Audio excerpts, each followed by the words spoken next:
ট্রাইব্যুনালে মামলার খোঁজখবর রাখছেন সহকর্মী সৈকত সাদিক যুক্ত হচ্ছেন আমাদের সঙ্গে। সৈকত, এর আগে আপনার কাছ থেকে পুরো তথ্যটা আমরা জানতে পারিনি।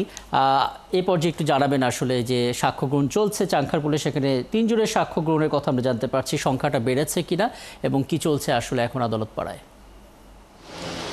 রাকিব, শুরুতে আমি ট্রাইব্যুনাল 2-এর খবর বলি যে আন্তর্জাতিক অপরাধ ট্রাইব্যুনাল 2-এ বিচারপতি নজরুল ইসলাম চৌধুরীর নেতৃত্বাধীন বেঞ্চে আজকে আসামি পক্ষের যে ডিসচার্জ আবেদন, যে অভিযোগ থেকে অব্যাহতির আবেদন, সেগুলো শুনানি শুরু হয়েছে বেলা 11টা 35-এ এই শুনানি শুরু হয়। এবং এইখানে যেহেতু টোটাল 16 জন আসামি, সাবেক এমপি সাইফুল ইসলাম সহ যে 16 জন আসামি, তার মধ্যে যে 8 জন আসামি গ্রেপ্তার রয়েছেন, সেই আসামিদের মধ্যে একজন হচ্ছেন সাভার সার্কেলের এএসপি শাহিদুল ইসলাম, তার পক্ষের আইনজীবী। তিনি ডিসচার্জ আবেদন করছেন এবং তিনি দীর্ঘ শুনানি করছেন।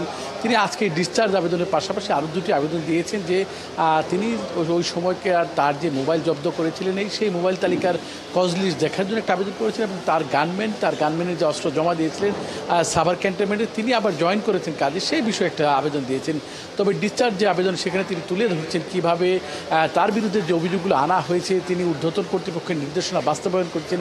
তখন ঢাকার যে পুলিশ সুপার ছিলেন, যা এই মামলার যে আরেকজন আসামি ডিআইজি নুরুল ইসলাম, তার নির্দেশনা তিনি কীভাবে বাস্তবায়ন করেছেন, শেখ হাসিনার নির্দেশনা দিয়েছিলেন। এবং পুরো সাভার এলাকায় যে 29 জনকে হত্যা করা হয়েছিল, সেই সব ঘটনা তার সংশ্লিষ্ট রয়েছে। এবং এর পাশাপাশি এই মামলার যে 7 জন আসামিকে হত্যা এবং তাদের লাশ পুড়িয়ে দেওয়ার ঘটনা, সেই ঘটনায় তিনি যে তার যে অভিযোগ সংশ্লিষ্ট, সেই বিষয়গুলো তিনি যে সংশ্লিষ্টতা নাই, সেই বিষয়গুলি তুলে ধরছেন। এর বাইরে আমি ট্রাইব্যুনাল 1-এ আসি। ট্রাইব্যুনাল 1-এ 11:30 বাজে শুরু হওয়ার কথা থাকলেও 12টার কিছুক্ষণ পরে কিন্তু আজকে এই মামলা কার্যক্রম বা তৃতীয় দিনের সাক্ষী শুরু হয়েছে। গত 2 দিন 3 জন সাক্ষী দিয়েছেন। আজকে শহীদ ইয়াকুব, যিনি চাংখারপুলের এলাকায় শহীদ হয়েছিলেন, সেই শহীদ ইয়াকুবের মা আজকে এইখানে এই ট্রাইব্যুনাল 1-এ সাক্ষ্য দেবেন, এমনটাই জেনেছি।